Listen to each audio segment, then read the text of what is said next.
Imagine करा, साबुदाण्याच्या खिचडीसोबत तुम्ही लिंबूचं लोणचं खात आहे.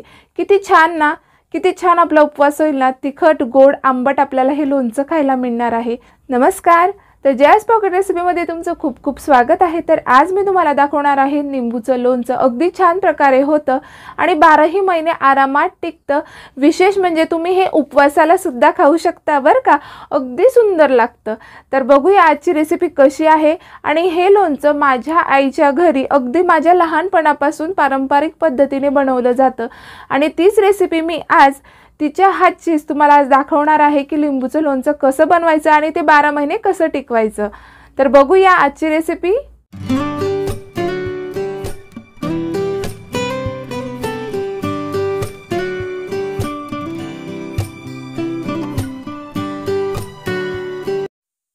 दोन चमचे मीठ, 3 पडी तेल, 2 चमचे तिखट, 2 किलो साखर, 2 किलो निंबू.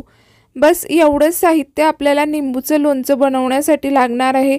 अगदी परफेक्ट आहे, असंच घ्यावे. तर सर्वात प्रथम पाणी गरम करून घ्यायचं आहे. अगदी कडकडीत पाणी आपल्याला तापवायचं आहे.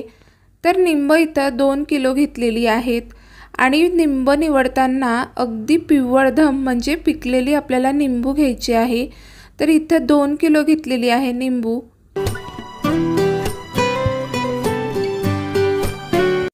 उकळतं पाणी या निंबांमध्ये घालायचं आहे आणि झाकून ठेवायचं. दुसऱ्या दिवशी लगेच यातलं पाणी काढून एकदा थंड पाण्याने धुवून घ्यायचं.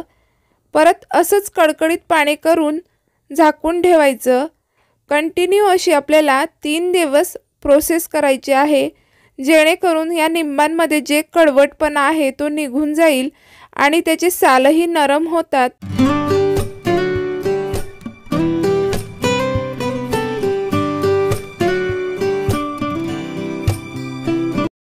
तर आजचा दिवस आहे 4था. तर निंब अशी छान धुवून घ्यायची आणि यातलं पाणी आपल्याला काढून घ्यायचं आहे.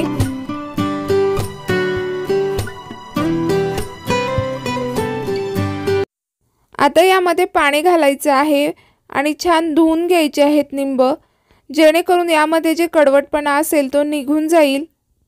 आणि तुम्ही निंब बघू शकता, अगदी तुकतुकीत झाली आहे. याची सालही अगदी नरम झालेली आहे. तर तुम्हाला मी जवळून दाखवत आहे. निंबू किती छान हे भिजलेले आहेत. यामुळे निंबूचं लोणचं अगदी सॉफ्ट होतं. त्याची जी स्किन आहे ती खूप सॉफ्ट होते. तर पाणी आपल्याला गरम करायला ठेवायचं आहे. अगदी कडकडीत पाणी होऊ द्यायचं आहे. त्यामध्ये आपले 3 दिवस भिजलेले निंब हे घालायचे आहेत.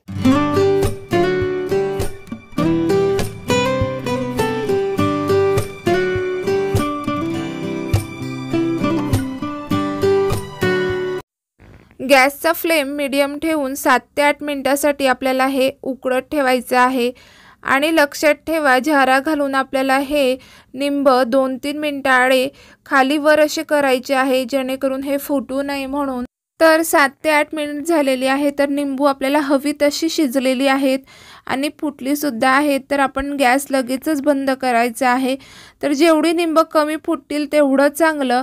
तर तुम्ही बघू शकता, अगदी छान अशी शिजून गेलेली आहेत निंब. तर आपल्याला यातलं पाणी काढून घ्यायचं आहे.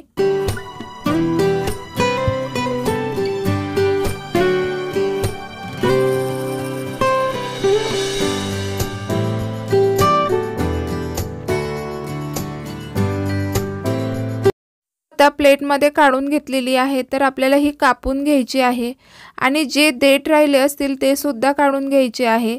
तर कापताना थोडं लक्षात राहू द्या, हे गरमच आपल्याला कापायचे आहे, जेणेकरून हे पटपट कापले जातील. थंड झाल्यावरती हे कापण्यास खूप अवघड होते. तर सुरीच्या साहाय्याने अगदी अलगद आपण हे पटपट कापायचे आहे. आणि फोडी तुम्हाला हव्या त्याप्रमाणे तुम्ही कापू शकता. तुम्ही जास्त बारीक कापणार ना, तेवढं ते छान भिजतं आणि छान होतं. तर तुम्ही बघू शकता, मी ज्याप्रमाणे कापत आहे ती ट्रिक वापरा. अगदी पटपट ही गरम गरम निंबू आपल्याला कापता येतात.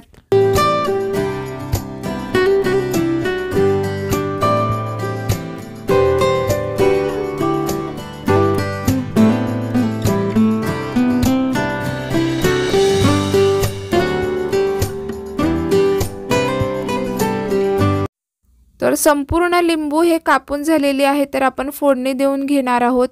तर तेल घालायचं आहे आणि गॅसचा फ्लेम लो ठेवायचा आहे। कोमट झाल्यानंतर तिखट घालायचं आहे, त्यानंतर कापलेले निंब यामध्ये घालायचं आहे। तर हे आपल्याला छान मिक्स करून घ्यायचं आहे। आणि जर तुमच्याकडे स्टीलचं कुकर असेल तर ते वापरा, जेणेकरून ॲल्युमिनियम हे कमीत कमी वापरलं जाईल। माझ्याकडे अवेलेबल नाही म्हणून मी ॲल्युमिनियमच वापरत आहे। तर लगेचच आपल्याला साखर घालून घ्यायची आहे यामध्ये।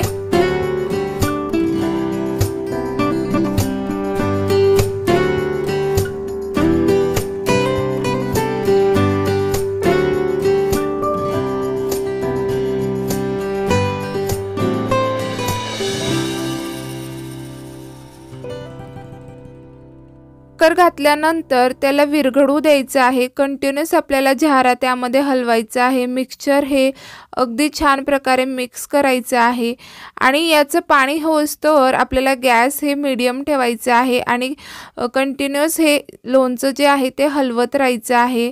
तर तुम्ही बघू शकता, तर आता हे अगदी पातळ झालेलं आहे, साखरेचं पाणी झालेलं आहे। तर कुकरचं झाकण आपण लावून घेणार आहोत।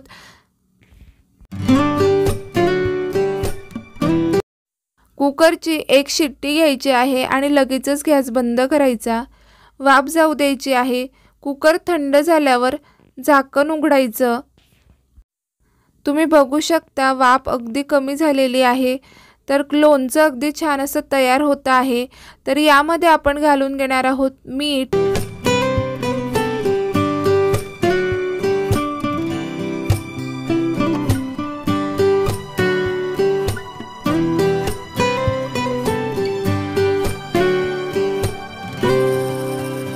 तर आता आपल्याला गॅस चालू करून घ्यायचा आहे आणि मीठ हे मिक्स करून घ्यायचं आहे, जेणेकरून मीठ आणि लोणचं अगदी एकजीव व्हावं आणि चवही अगदी चविष्ट व्हावी। यासाठी आपल्याला हे अगदी 1 ते 2 मिनिटासाठी शिजवून घ्यायचं आहे।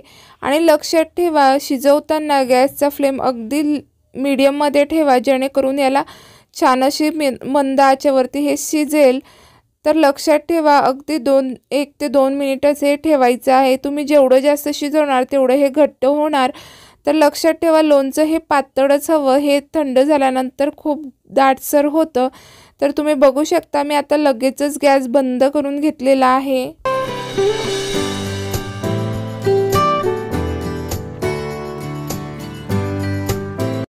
तर आपलं लिंबूचं लोणचं अगदी तयार होत आहे आणि आता आपल्याला हे गार होण्यासाठी एका पसरट पातेल्यामध्ये किंवा घेमेलीमध्ये टाकायचं आहे।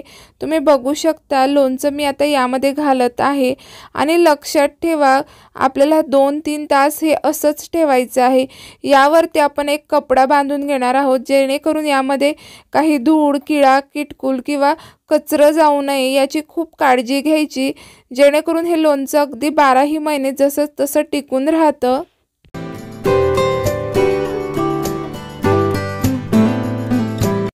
2 तासानंतर लोणचं हे अगदी गार झालेलं आहे, दाटसर झालेलं आहे।